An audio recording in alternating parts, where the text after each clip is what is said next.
Ladies and gentlemen, slightly after 5 o'clock and time to start the live segment of our day. Hope, no matter where you are today, that you are keeping dry, because let me just go ahead and say that the weather for Maui, usually the beautiful Valley Isle, the weather today is all kinds of crappy, and I am so sorry. If I had any control over the weather, I would definitely just do my best to make sure that you didn't have days like this. I know a lot of tourists that are watching the station right now on Channel 55 and listening at 88.5 FM are going, let's give that guy control of the weather. Well, unfortunately, it's not nothing you can vote for in the next election. But if so, Shaggy Jenkins for weather. Okay. No matter where the weather is, where you're at today, you'll want to stay close to the show, because not only do I have a very interesting guest, somebody that I was supposed to have on last week, but thank God we have this week that we can get him into the studio. Coming up in just a little bit, we're going to talk story with Ikaika Beamer. And we also got some multiple things to throw out there today. The show that's coming up this week, things that are going on in your career and life, and there's a lot of ground to cover today. If you would like to join the show, you can live at 877-6363. Well, go ahead and put you on the air with us if you'd like to call in and talk to our special guest. Now, I was told to kill some time here, so ready? Let's kill some time. Twiddle thumbs. All right, now that we've killed enough time, let's see. Are they ready in the control room? I don't think they're ready, Shaggy. You don't? Okay. Well, we'll make sure and find out, okay? Let's see if this works. Ladies and gentlemen, before we get the show started off, Dana is at the controls today. Dana, are we ready? Can we roll the intro? Maybe. I guess that's a no. Yeah, that's a no.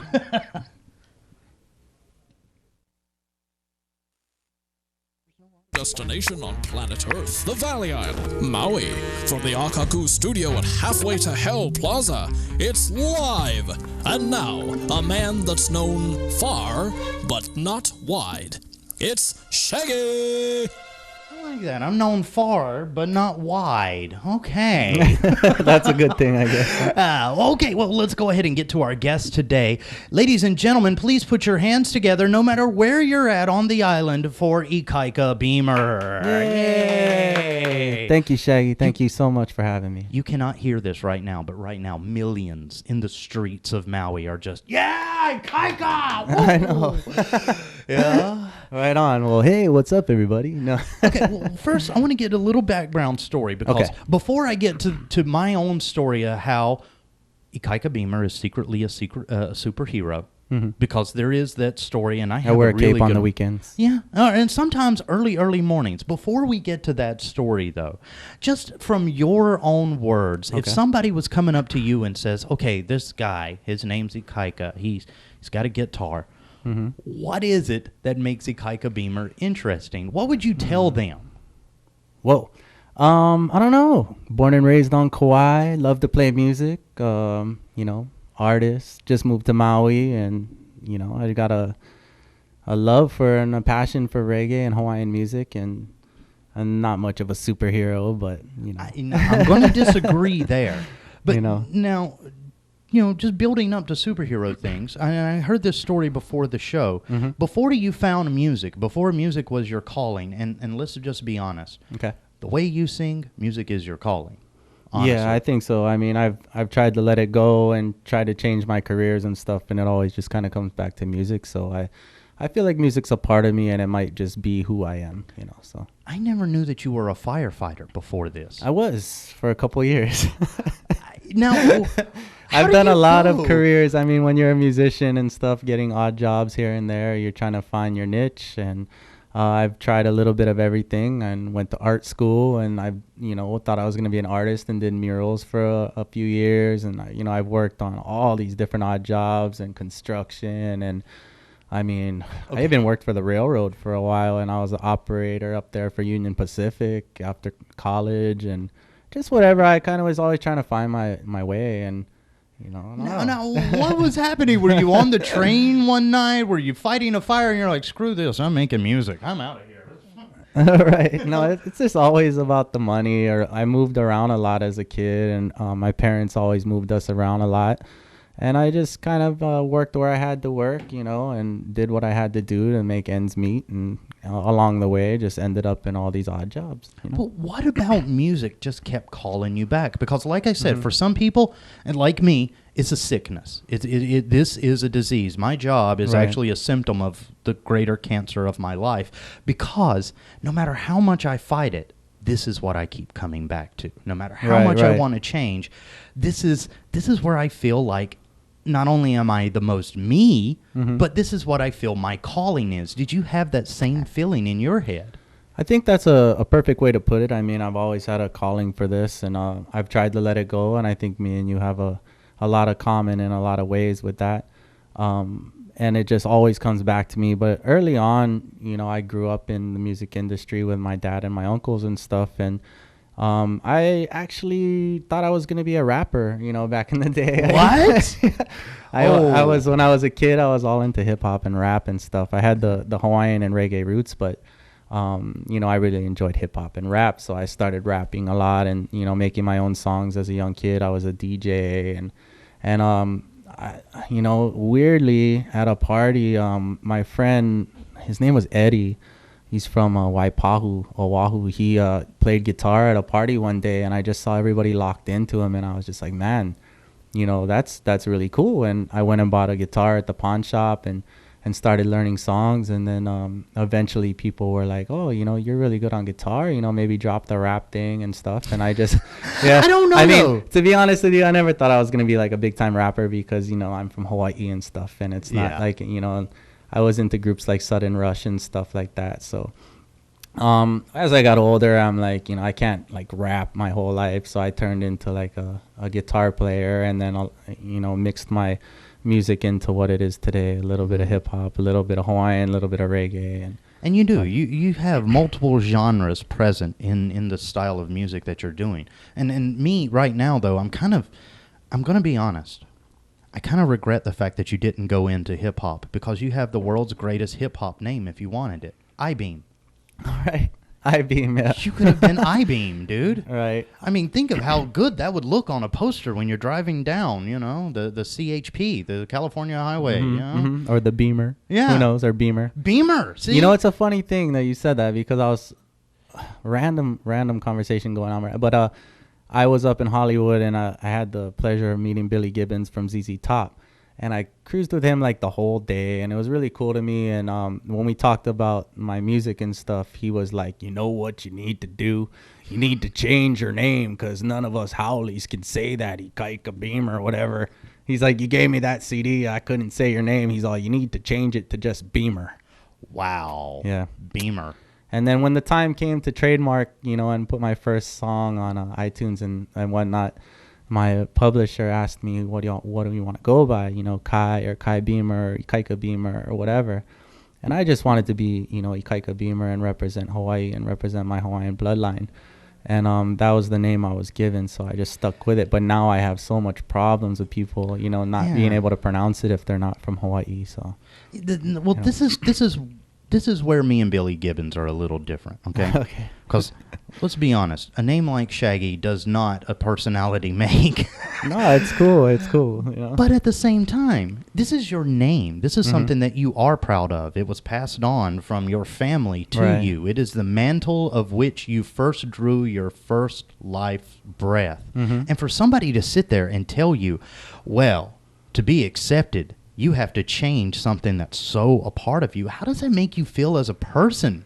Well, I don't think he was so much like saying to be accepted, but I think he was just more or less giving me, an idea, or like, he was kind of, we were talking about, how I'm going to make it in the industry and stuff. And he was just, throwing it out there. It might be a good idea to change your name. He was just giving me ideas about the music industry and stuff.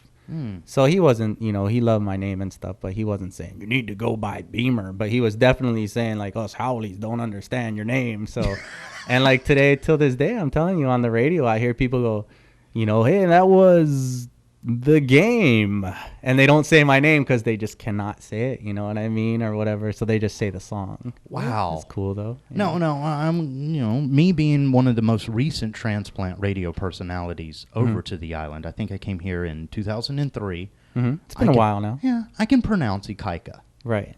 Why is it that everybody else is having a problem with this? Well, I guess if you've never been to Hawaii type of thing. I'm talking about some of the California radio stations and stuff, you know. Oh. The Hawaii stations are pretty good with it unless there's someone DJing that's not from Hawaii, you know. But yeah. And then all of a sudden, that was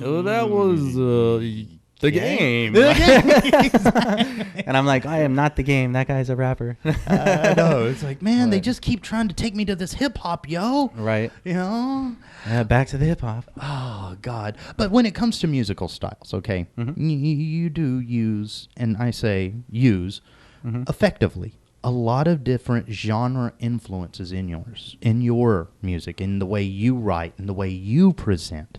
What would you say would be, like, as far as ages, what would you say would be the most influential age for you and music? Like, you were just a sponge. You would sit there and listen for hours of the day. And then, like me, I used to listen to Casey Kasem and think, God, this is the guy I want to be. Right. Who was that for you?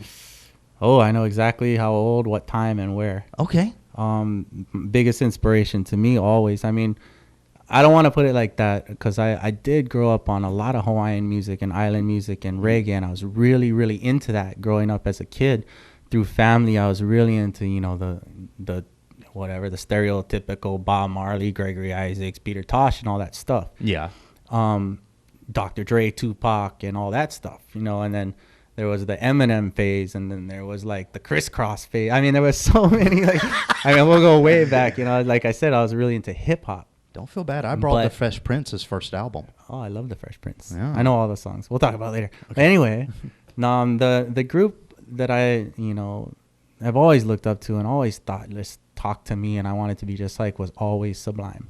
And I know that's kind of a cliche too. Everybody loves Sublime. Like, I don't really know anyone that doesn't like Santeria or What I Got or one of those things. But like I said, I bought a guitar when I was 17, $50 at the pawn shop. The first song I learned was Santeria. I'd listen to it over and over and over again. And when I started to play music, I was all about Sublime. Bradley Noel, the lead singer, already had passed away. But their music really spoke to me. And from Sublime, it went on to, you know, like Pepper and, you know, groups like that. Slightly Stupid came a little later, but I was always about Sublime. Still am. You know, if I play like a 3-hour show, there's a lot of Sublime in there, you know, to fill time. But, you know, when I went up to California, I would do these Sublime songs, and it's kind of like everybody does Sublime songs.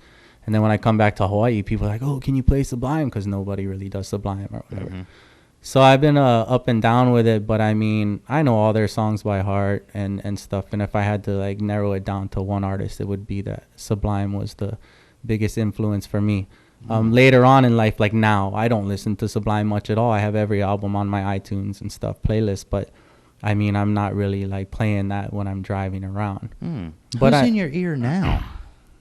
Oh man, like it just depends on what kind of mood I'm going through. But right now, I really like the Steppas a lot. They're from Oahu, I think. Yes. And I listened to their new album, and I'm really addicted to it right now. It hasn't really left my player in a couple weeks. Before that, I was like all into the Green. Maoli is from Maui. They're like a big inspiration. I love their music as well. But then there's days where I just put in like Lorde. I'm really into like Lorde, that chick, you know, like really, you can never be royal. You know, but I mean, not that song. I just bought her CD randomly and like started jamming it a lot. But well, it just depends. Like you know, I've always been a big fan of Pepper, but I've kind of not been listening to them that much anymore. I just whoever I feel like at the time. Can I be honest? I like Bruno Mars a lot. You know, that's random. I never, at the beginning, when he put out, like, I want to be a billionaire. Oh, yeah. I was just like, this is so cheesy. And then the next song they put out, like, that's not so cheesy. I'd like to apologize, first of all, because we're on live radio and TV. Yeah, because I look straight at the camera when you apologize. I have no filter, and if I say something bad about a musician, it's not bad. It's just the way I feel. I'm not going to lie and tell you guys that when I first heard Bruno Mars, it was awesome. When I first heard him, I was like, what the, you know?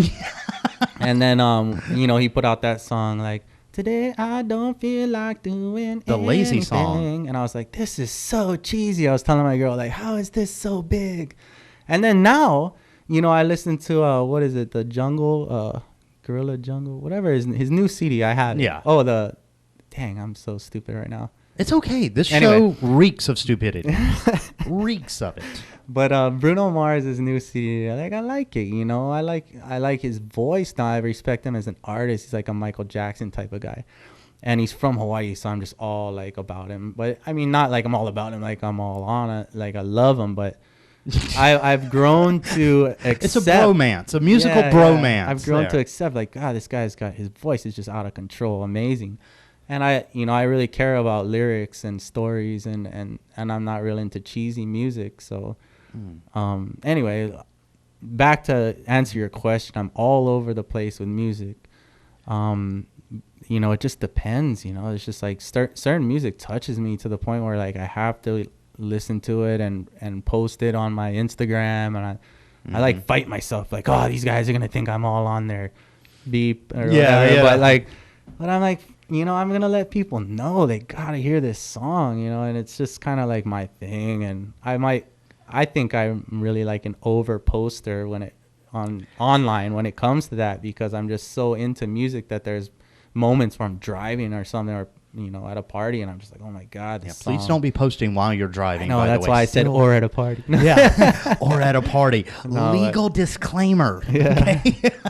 No, but I'm a fan of music. Like if the song's good, I mean, back in the day, I was real into John Mayer. I went through this like phase because his songs were so good, his lyrics, like John Mayer is probably one of the most underrated guitar virtuosos out there. He's amazing. Amazing guitar playing, amazing D-bag, but amazing, great player. Right. So it's just kind of like, I don't really judge people for their personal life. If you put out a good song, like I'm into it. But Sublime started it back in the day. It was roots reggae and island music like Ikolu and Fiji and people like that really got me into music. But now here we are.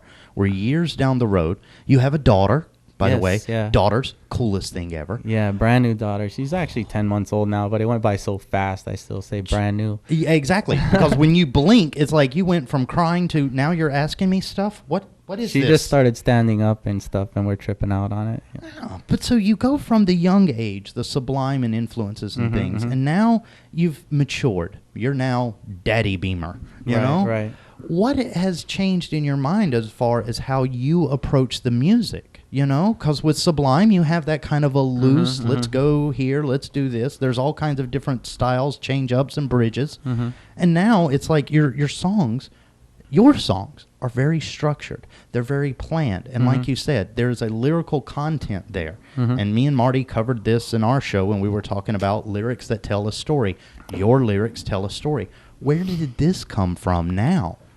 Well, it's funny you should say that. I just watched that Marty Dread interview that you did with him, and it was great because, like, I've always known Marty Dread from the radio. I love his songs and stuff, and I met him, the other day, actually, and we took a couple pictures. And it's hard not to fanboy it. It was cool. Around I was like, yeah, let's take a picture. And then he said the same thing to me, and I was like, sick. So it's not. I mean, I've always been a fan, so that's been the hard road for me. This is like nothing to do with your question, but don't feel bad. Nobody ever answers my question. I was a fan first. I never knew I was gonna be a singer and stuff. I never knew that I was gonna be like in California opening for all the bands that I love my whole life. So like when I meet them, I'm such a dork. Like I'm like, hey, oh my God, like dude, I've been listening to you. Especially if I'm drinking and like I open the set, like I open the show and then I start drinking. I go to the headliner and I'm just like, bro, I just I like sing them their own songs and they. The first experience I had with that was with Naughty Vibes with Natural Vibrations, and I remember I grew up, they were my favorite island reggae band. Like I love Natural Vibrations, and my friend called me on in California who was booking them, and he said, oh, what, cuz you like open for Naughty Vibes? And I was like, oh my God, I have a wedding to do that night, but I will cancel. Like you canceled a wedding? No, I tried to cancel it. I was like, oh my God, I'm gonna do Natural Vibes. Like I have to call this a wedding, And I called, and the lady, you know, the bride, she just messaged me and was like, oh, my God, I can't believe this. And I heard she was crying and this and that. I said, okay, we're not going to cancel the wedding. Yeah. But, I mean, I said maybe we could play both. So I rushed the wedding, you know what I mean? So I could drive from San Diego. All your songs in double time. I know. And I drive from, like, San Diego up to San Clemente just to make it to the Naughty Vibes show. And, like, I had to play with them so bad. But anyway, when I met Naughty Vibes, I was just like, oh, my God, we got to take 1,000 pictures. And, like, oh, my God. And then they have a guy named Caton in their band. And he kind of goes, like, in every song, that's his thing. And I'd walk up to Caton and be like, Caton, and he's like, oh, yeah, cuz. And I just felt like a dork. Like, back then, it was cool. And now I just think back, and I'm like, God, what a dork. Now when you run into him on the road, you're like, yeah, that Ikaika. No, well, now we're all good I'm friends. a different one. We're all super good friends now. I mean, you know, I'm sure they've gone through that before. But, oh, I got kicked out of their bus one time. You did? Yeah, because I told him, I was like, is it so bad that right now I just want to scream out I'm hanging out with Naughty Vibes? And Wayne goes, yes, it is. Leave. Yeah. Wayne was probably real medicated, so, you know. You know, him and Willie, they have this inner peace. You know, Willie Nelson. I don't know where it comes from, but there seems to be a haze that follows them wherever they go. Typical around the Maui area, I think. Yeah, you know, and that's the funny thing. Is like for you, when you're playing a show, is there ever a moment that you're just going, oh, yeah. You got it. Yeah. That just reminded me of the question we started this whole ranting about. Nobody cares about that question anymore. Well, the question was, now that I have a daughter and stuff, how the lyrics changed and stuff like that. The music changed. Definitely has changed. My first songs were all about that. You know, they were all about, like, having a party and, you know, going out and doing, you know, things that maybe your kids or you wouldn't be too proud of or whatever. And then one day we made a video for this song I did called Constant Control. And the song was about people trying to control you, and the only reason you're acting the way you're acting is because they're trying to control you, and it just goes back and forth. Doesn't make much sense when I explain it, but if you heard the song, it does. And we made a video for it, and in the video we had a lot of illegal type things in the video. Put it on YouTube, it started to do really well, and like I got a message from one of my, like, a brother-in-law at this point. And he was like, oh, yeah, real cool. You know, all my daughters, your nieces and stuff are watching this. And I was like, oh, man. And that day I just, boom, deleted right off YouTube. And everybody's like, what's going on? Where'd Constant Control go? And I didn't even have a daughter back then, so I didn't understand. But at that point, I wanted to at least let the family know that I respect you guys, so I'll pull it. Yeah. But now, like, I would never. So, you know, I just did a new song, and you know, it was my first single coming back from California to Hawaii. And in California, I was Mr. Party Guy in my music, kind of like with that Pepper kind of vibe. Yeah. You know, I love a drunk girl, like that kind of thing, right? Yeah, I know. And then every time they sing a song, I'm going, who doesn't? Yeah, it's kind of boring. Yeah. Sorry. Anyway, but I'm apologizing to Pepper. Sorry, if you're Pepper. Watching. Yeah. I did say you were one of my favorite bands that could make up for it. Yeah. No, but anyway, now that I have a daughter, I was thinking, okay, this is going to be my first single with a daughter. It's my first single back in Maui, back in Hawaii. I really need to decide how I'm going to go with my music. And since I was into bands like the Green and Maoli and stuff, I tried to make something a little more lovey-dovey, if you will, with like a good message, though. And I recorded a new song that we dropped a couple months ago called Tell Me You Need Me with featuring Leilani, a girl from Maui, originally from Tahiti. Who's also an awesome parent. Right. She has kids too. And I wrote the song, I structured it, I wrote the chords, and I sent it to her, and she loved it. You know, she was like, oh, this is one of my favorite songs I've ever sang with somebody. And she's done a lot of duos. So I was pretty stoked on it. But I've always liked her raspy voice and stuff, and I picked her not just because she was available, but because I really thought it would be cool. Do you ever find that you're like really selective now? Because of the whole daddy thing, that, you know, I can play with these guys, but these guys, I don't want to do their show because I know that there's going to be elements there that are not me. Not at all. That's in a show or hanging out with people. That doesn't matter to me at all. Like, I'm not against any kind of like drug or alcohol or whatever. Like, I love like music, and whatever you want to create, that's your life and stuff. If I'm playing with, you know, Tribal Seeds or whatever, and every song is about smoking weed or whatever, you know, that's just them, you know, that's cool. Like, that's not who I'm trying to be right now. Mm-hmm. But, you know, there was a point in my life where I was like, yeah, that's awesome, you know, but I'm not against it at all.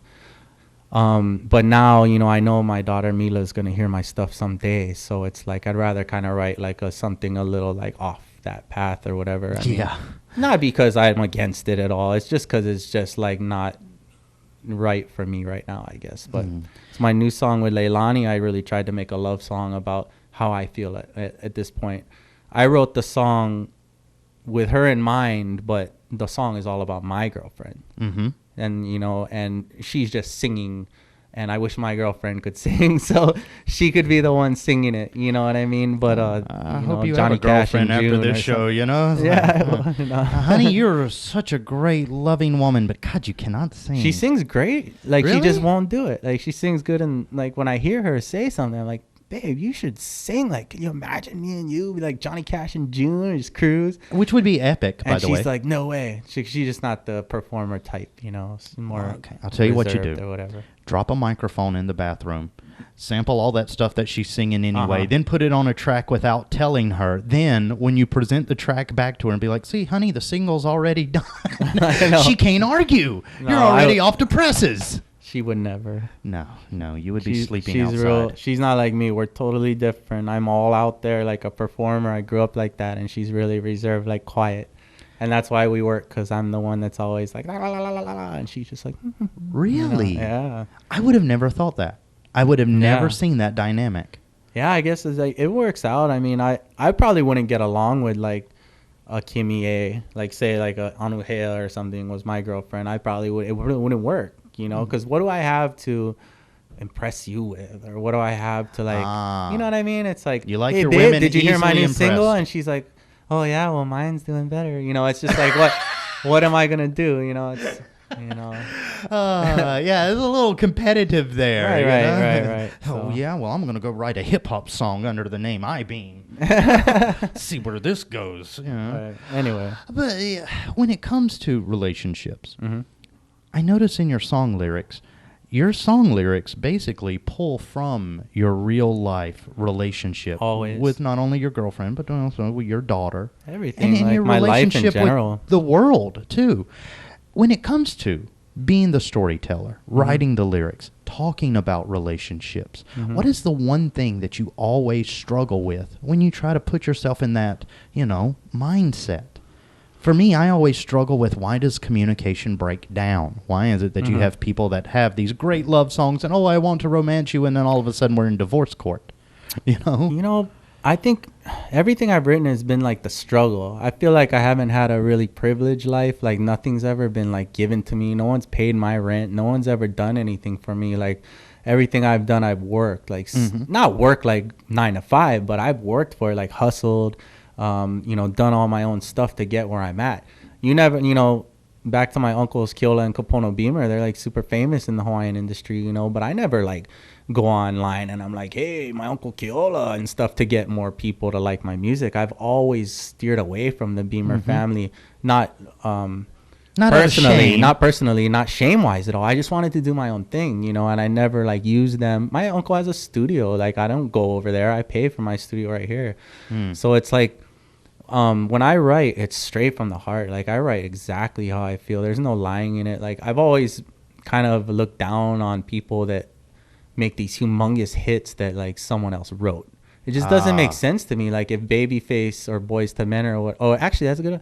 Babyface wrote a lot of songs for Boys to Men back in the day, and I'd be like, I'll make love to you, and be all into these songs, and it's like written by Babyface, and I'm like, oh, wait a minute, they didn't go through any of that. No, Babyface did.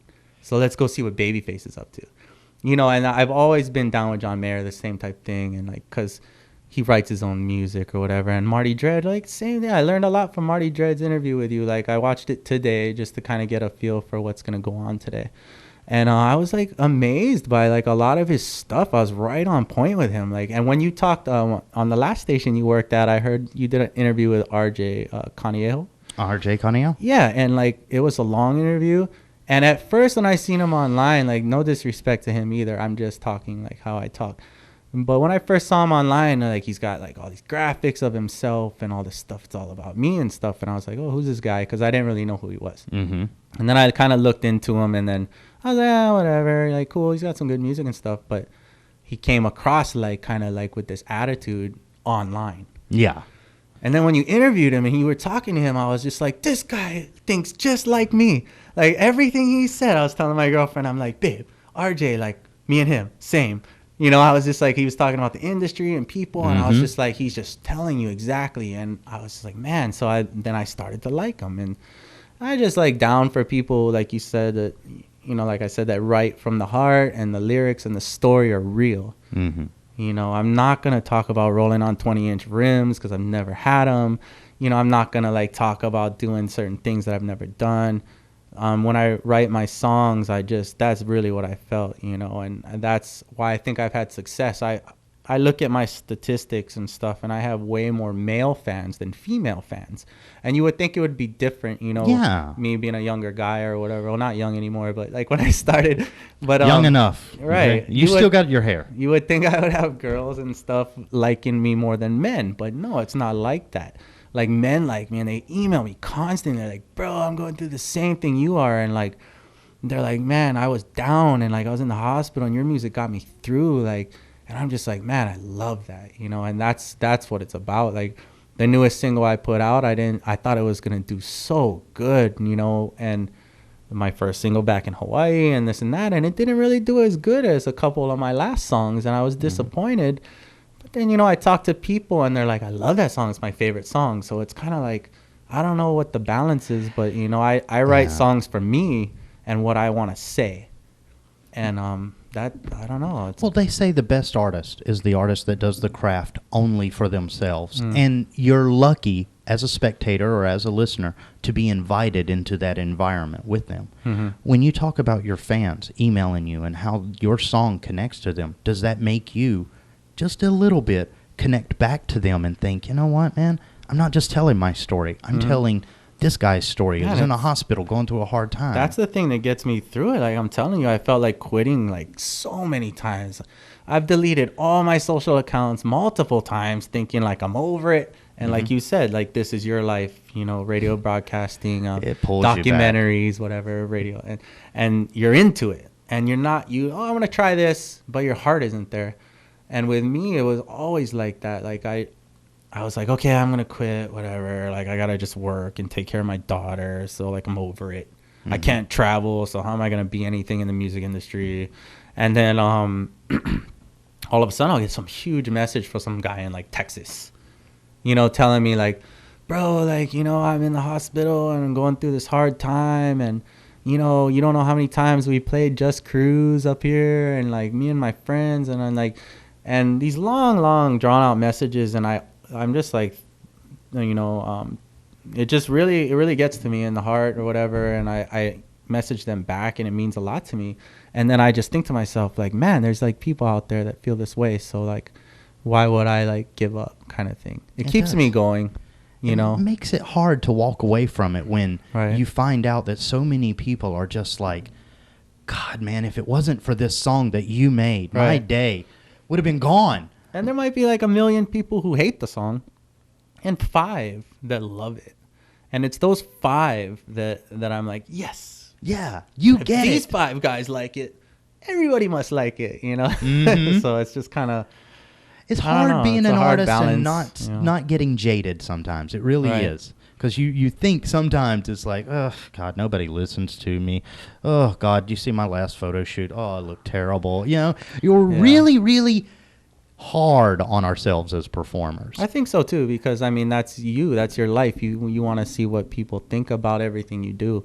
And like I said with my last single, I thought it was going to do amazing on every island. I thought it was going to be on top 5 at 5 at, like, you know, whatever, every station.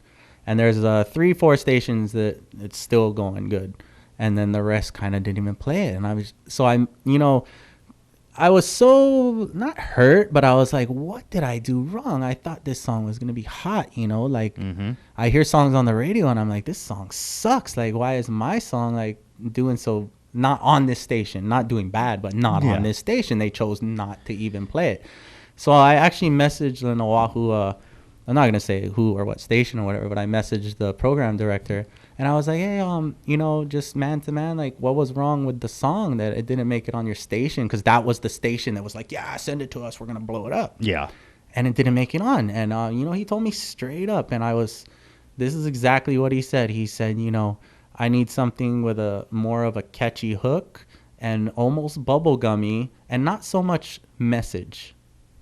And I was thrown back. Wow. I was like, okay, so everything I write about is the message. That's what I care about. And I tried to put a catchy hook on it. And then he told me what his 2 favorite songs were. And I was just like, not a fan of those songs. And so I then went to my my good friend that produces my music here on Maui. His name's Michael Casil. And he actually did a lot of stuff for Maoli and Ekolu and he's been around. Kiwini Vitai and like all kinds of people. And I told him that, and he was just like, oh, the radio, man, I'm so sick of this. He's like, you know what, whatever.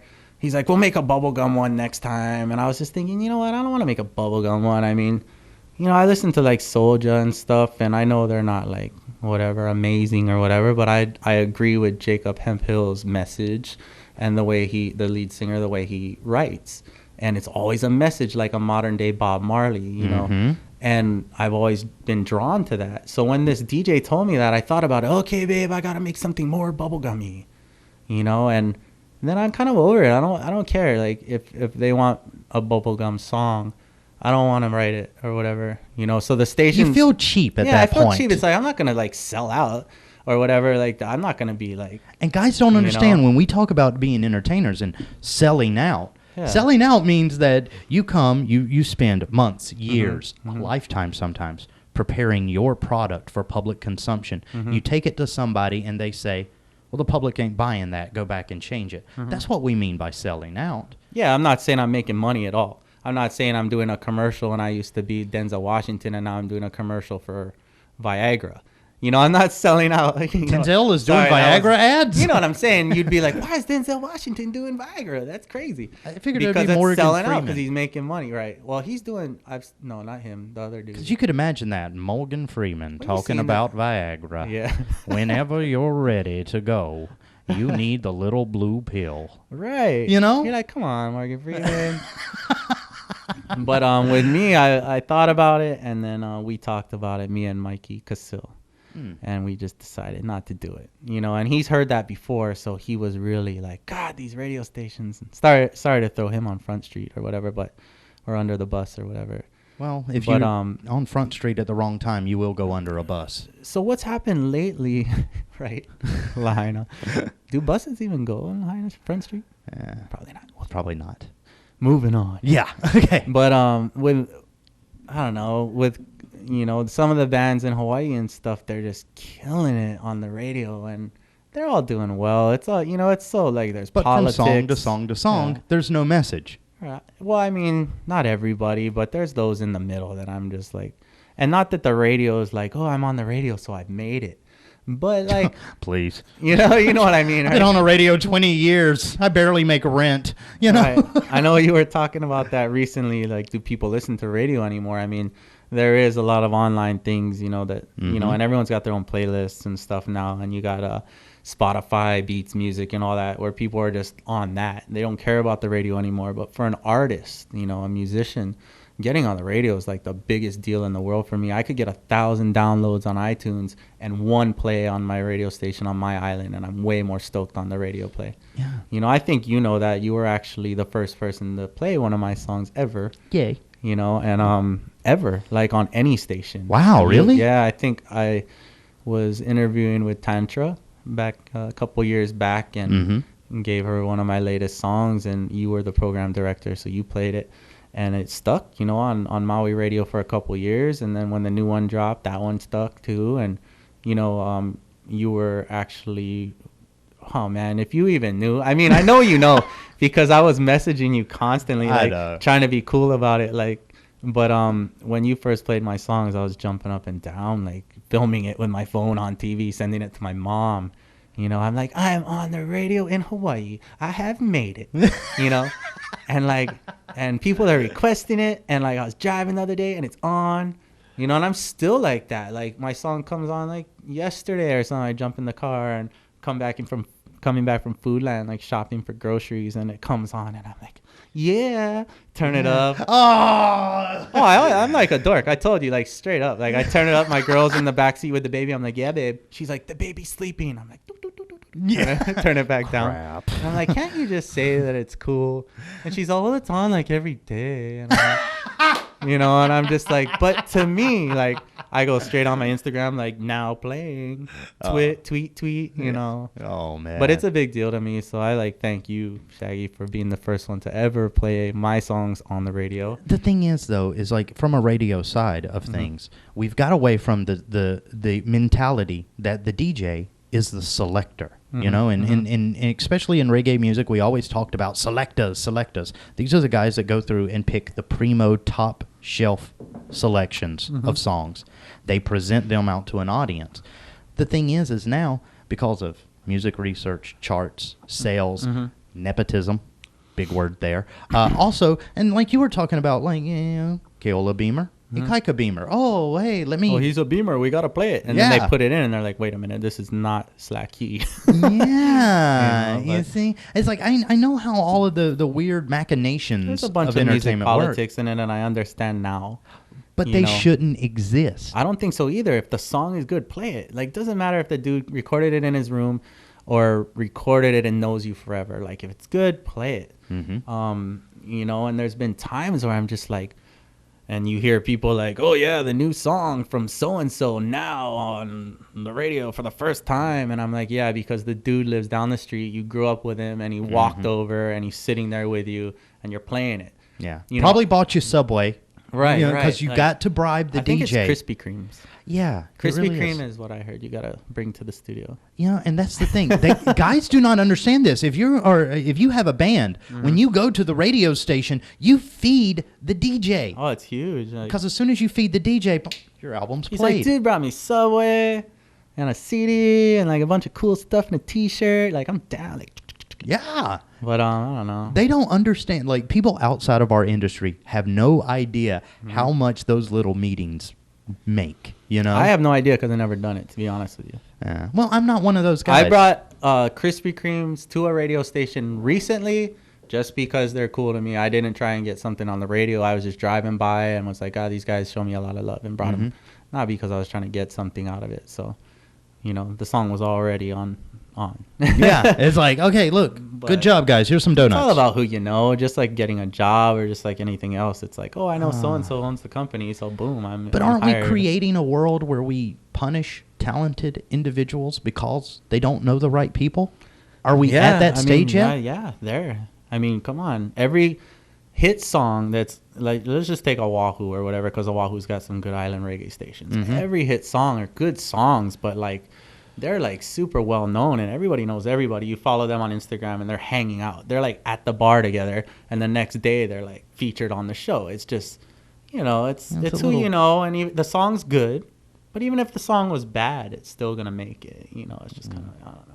Yeah, well, I tell you what. I'm going to, Dana, go ahead. We'll prep for a break real quick here. I want you to break out the guitar. Yeah, let's take a quick break, and then I'll go grab it real quick. Yeah, okay, and then we'll come back, and we'll play some stuff in. And then when we come back from the break, I'm going to talk about how Ikaika Beamer, superhero, the story I told you at the beginning of the show. Dun, dun, dun, dun. You'll find out in just a sec. We'll come back with more from the studio up next right here on Channel 55 and 88.5 FM. All right. Akaku is your community resource, offering advanced training in digital technology.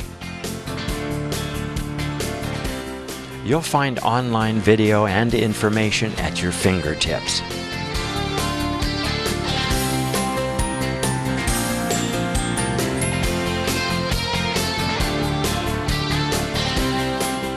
Developing new and innovative programming.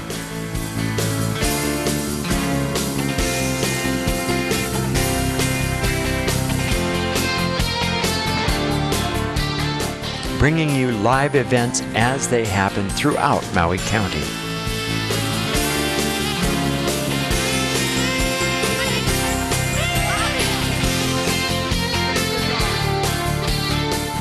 Akaku, serving you for over 20 years.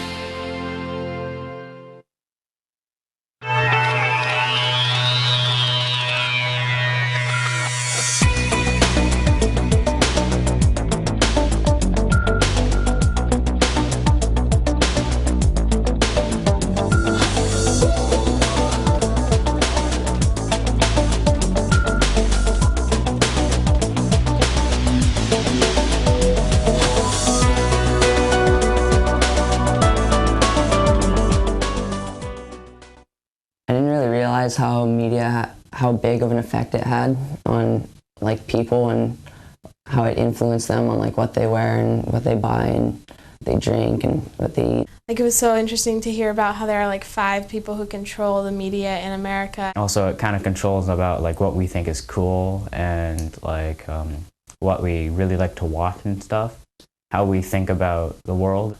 So basically the media kind of controls everything.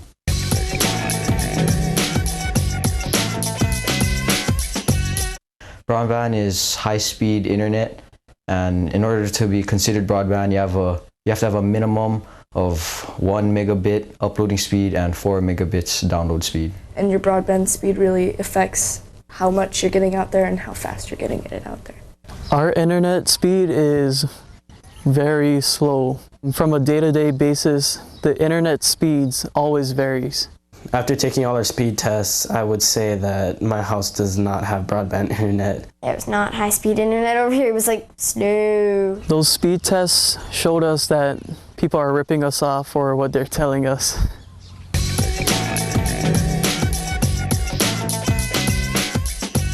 Through this program. No, it'll be great. It'll be great. Back in the studio, we have a Ikaika beamer here on 88.5, channel 55 live. And before I let you play some songs, and we got time. Maybe we can even do 2 songs. Okay. Before we do, I want to tell the story of how Ikaika beamer is my personal superhero. Okay. All right. Oh, I know what you're talking now you remember this story. Yeah, okay. yeah. This is how tight-knit the entertainment community is on Maui. And you did not do this to get your song on the radio. No. We had already played not 1, but 2 of your singles at the time at my other job. And my car broke down. Right. I remember. And you know what it's like. You've been a musician. You know if you can't make that gig, you don't get paid. Like, or work, I mean. Yeah. It's kind of a heavy trip. Surfing Facebook that morning or the night before or something and saw your post. And so it's like 10:30 at night. My car, kaput, done. And I can say kaput because it's a German car, so kaputski, dead, gone. And I'm like, oh, God, I need a ride to work, and I work in the morning, and I got to get there at 5:30 in the morning. Can somebody please give me a ride? And who else volunteers to give me a ride? Wake up before your job. That was pretty early. That was really You're early. like, I got to be there by 5 or something? 5. And I was like, oh. Okay. All right, I'm still down. You actually came and did like taxi service for me one day, saving my job, by the way. You have no idea how much that saved my okole there. That was cool. I mean, you know, if anything, I'm a person that really tries to, if there's people that need help and I can help them, it's cool, you know. You know, like I said, you playing my music meant so much to me. That wasn't a big deal.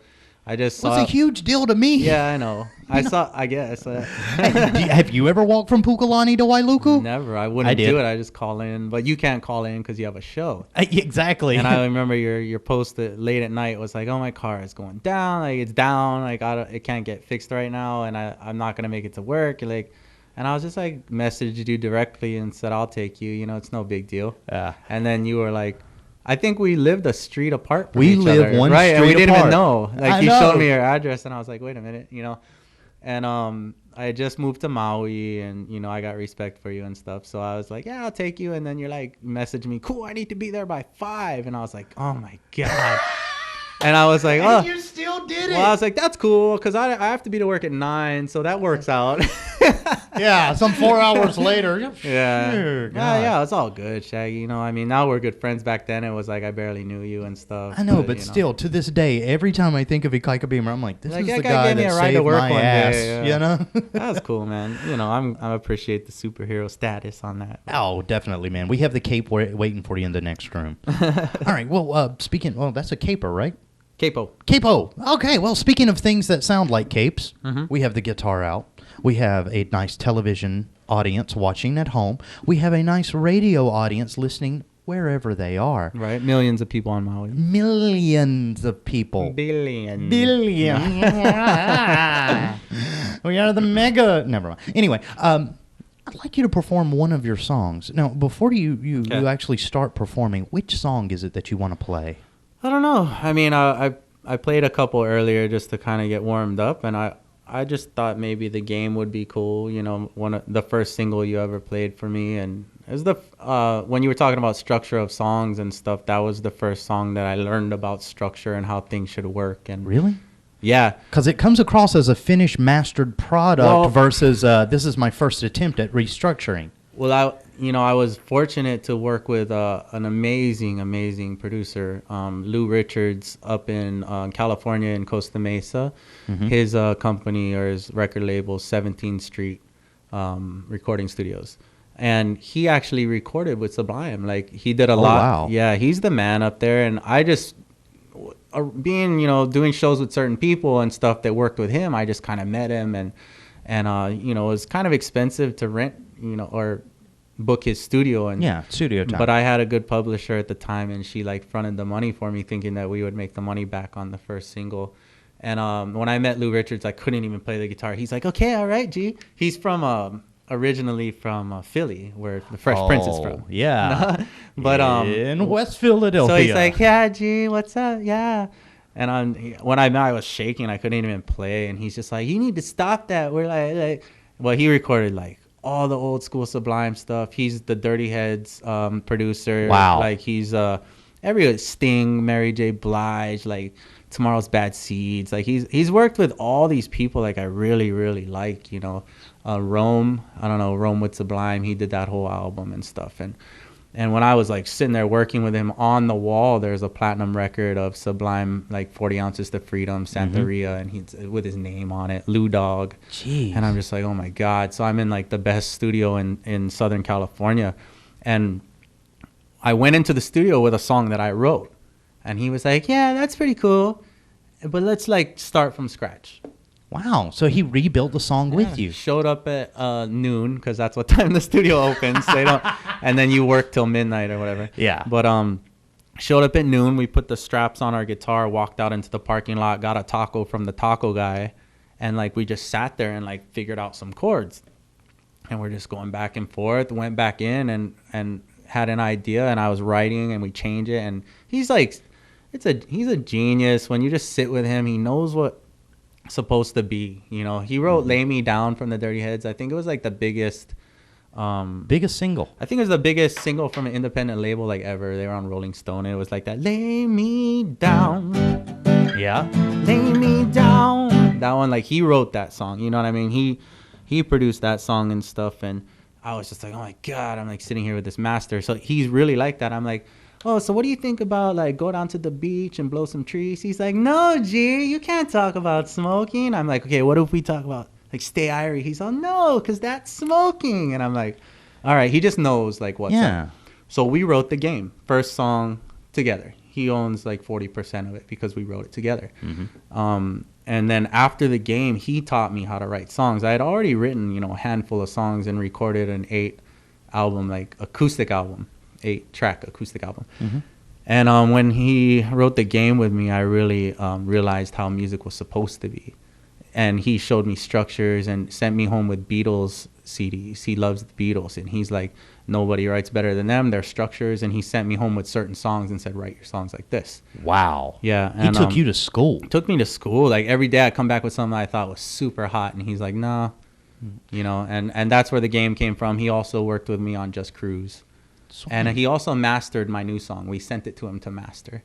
He's amazing. Lou Richards from 17th Street Records. Check him out. Okay. And that's now when I write my new songs, I understand how it's supposed to be in a way through him.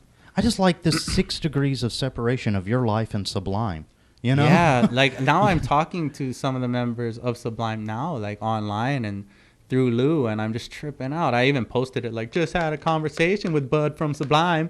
Boom. And everybody's sick, but nobody cares in California because they all hang together. Yeah. But for me, coming from Hanalei, Kauai, a small town, and just now I'm hanging out with the guy I used to play ukulele I was 13, 14 years old, jamming on the beach, jamming their songs, and now I'm talking to the guys. Wow. God, yeah, it's a huge. trip. Yeah, it's huge to me. Okay, well, before we run out of time, it's okay. It's okay. Me and you could probably fill a 2-hour show easily. I'll come back. Okay, hey, we'll do this.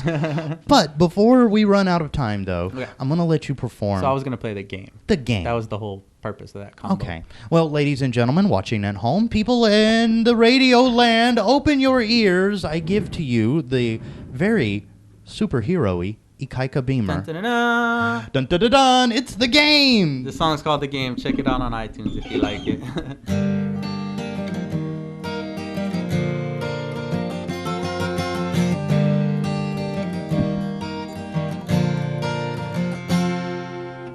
I know you're tired of the same old all day, every day.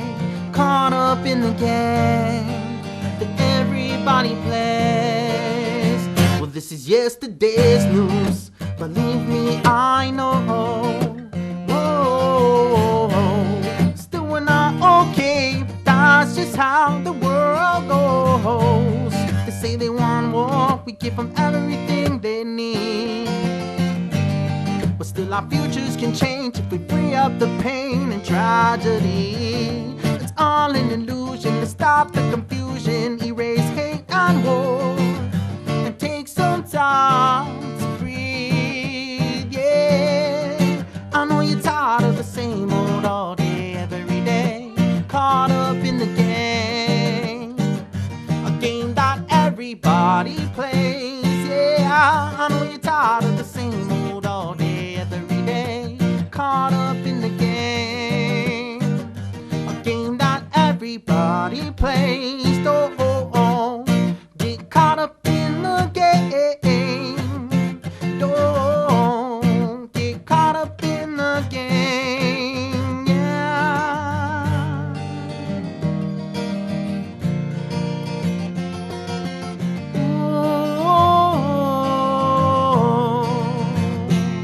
So hold up.